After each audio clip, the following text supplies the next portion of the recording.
information and was therefore considered in private.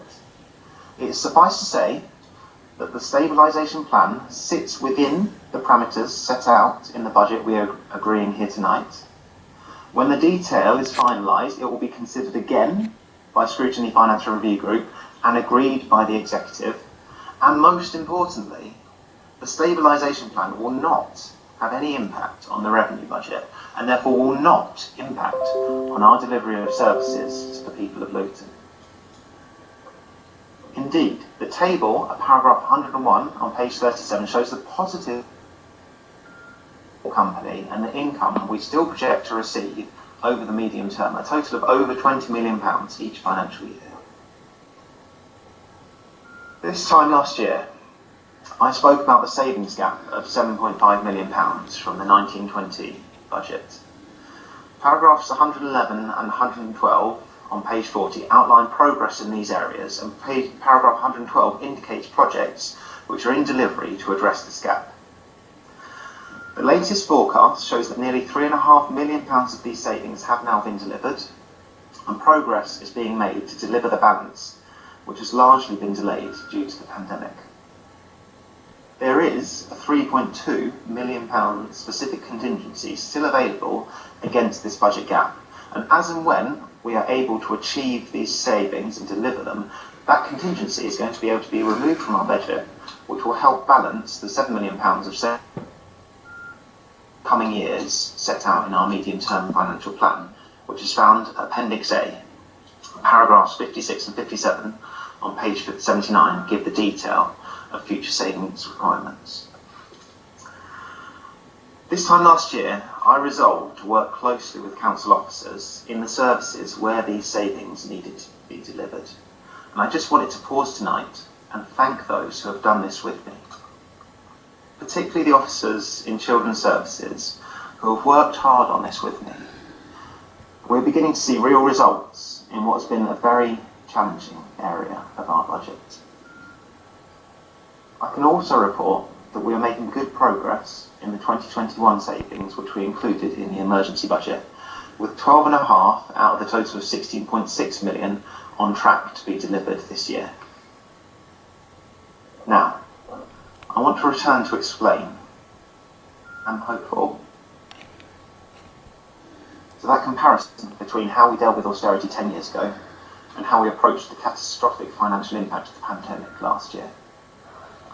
I'm hopeful because I can already see the ways in which taking the problem really seriously and facing it down has allowed us to focus on has allowed our focus to remain on delivering our ambitions for our town. We took big and really difficult decisions early, but this means we now have a relatively stable financial position. And as I said, this budget only includes £1.2 million of new savings items. This means we can remain focused on delivering for the people of Luton for our town. It means we can focus on delivering the basics like clean streets with our investment in new fly tipping teams specifically geared to enforcement. It also means we can focus on delivering Luton 2040. We can focus on delivering a town where no one has to live in poverty.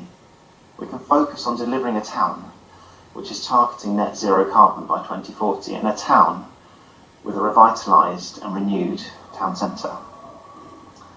And there are indications of these things in our budget. For example, we are transitioning our vehicles over to low emission diesel and working with partners to see this adopted more widely. This is something that has the potential to improve air quality, particularly if taken up by our partners. Another example of our intentions for the town centre is the funding for the Silver Street Pocket Park, which will be delivered later this year. It will be begun to be delivered later this year, and will be an indication of our intention to further open up the river. Imagine there, it has been a really tough year, but our budget is balanced, and we have once more faced down serious financial challenges and charted a course through to safer waters. We have once more put ourselves in a position where we can lead, where we can focus on delivering for our town, for Luton. Thank you for listening. I'll move the recommendations as set out in the report. I will be happy to take any questions, and because members were notified about the changes in Appendix J in relation to schools, I would just note that that is due to Farley Junior School converting to be an academy quite late in the budget process. The cells which have changed are related to the ORPU, the age-weighted pupil unit, which has had impacts on the total schools block funding and minimum funding guarantees, as well as the minimum that is in Appendix J, and that's in relation to recommendation L. But other than that, Madam Mayor, thank you everyone for listening. I will take any questions and I move the recommendations.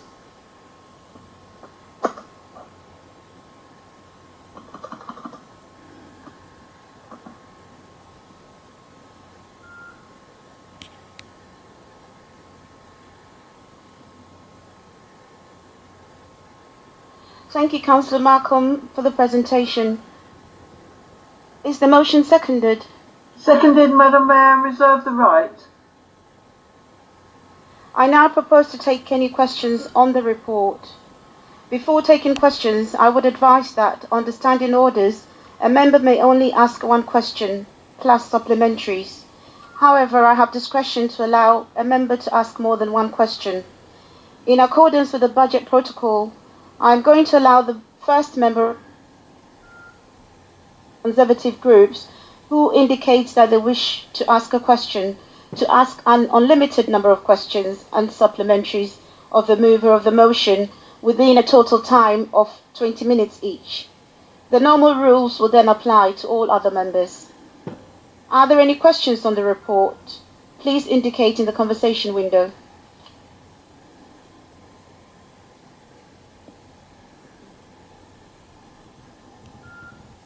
Councillor David Franks. Thank you, Madam Mayor. I do have a few questions, and I'd rather like to start with the capital programme. And on page 45 of the Green Book, there is a capital programme item of London Luton Airport Limited Ventures and various projects. Is a total for the current financial year and the new financial year whose budget we're looking at now, total of £164 million. I wonder if Councillor Malcolm could tell us where the Luton Council taxpayers can see the details of how you're intending to spend £164 million of their money. Yes. Thank you, David, for that question. I would firstly actually note that our investments in the airport company and in Vauxhall Homes, which is similarly an external trading company wholly owned by the council but operated as an external organisation, do not have any impact on the council taxpayers of Luton. Indeed, in the report, in the investment strategy, Appendix P, it sets out the extent to which there is income generated by these investments, and in the,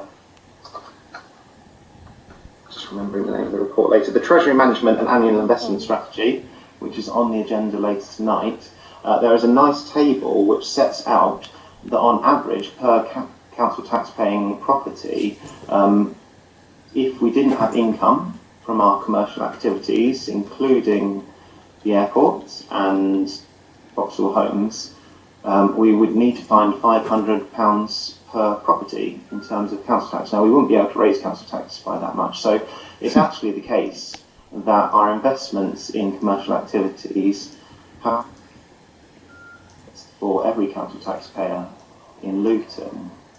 So in saying that, I would also note that a lot of these projects are historical, were indeed agreed when I believe you were still on the board of London Luton Airport Limited.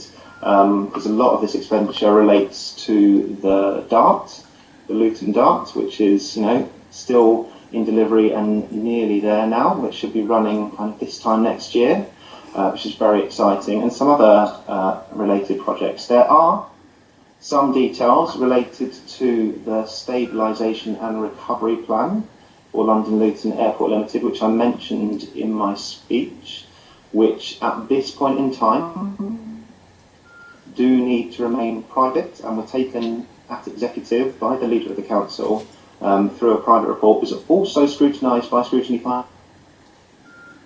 You were present and you were able to ask any questions that you wanted to ask. But at this point in time, those matters, because they are commercially sensitive, do need to remain private and will remain private. But other than that, the details have been through public processes in relation to the DART in particular, but other projects too. Thank you, David, for that question. Yeah, just to follow that up, and thank you for that reply.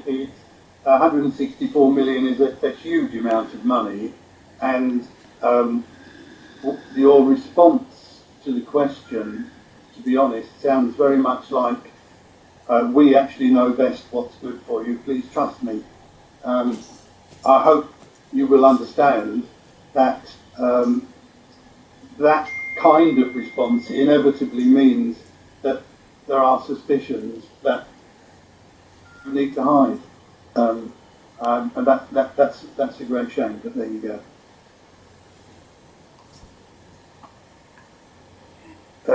Shall we move on? On page 17 of this evening's agenda, paragraph 18 says and in fact you mentioned this in your opening remarks, the net income to the council from the airport is more than £20 million for 21-22 and also for 22-23. Clearly, with hardly any income, the question arises, where is the company going to get the money from? I wonder if you'd like to confirm, please, that in fact the council is borrowing the money so it can lend it to the airport company, so the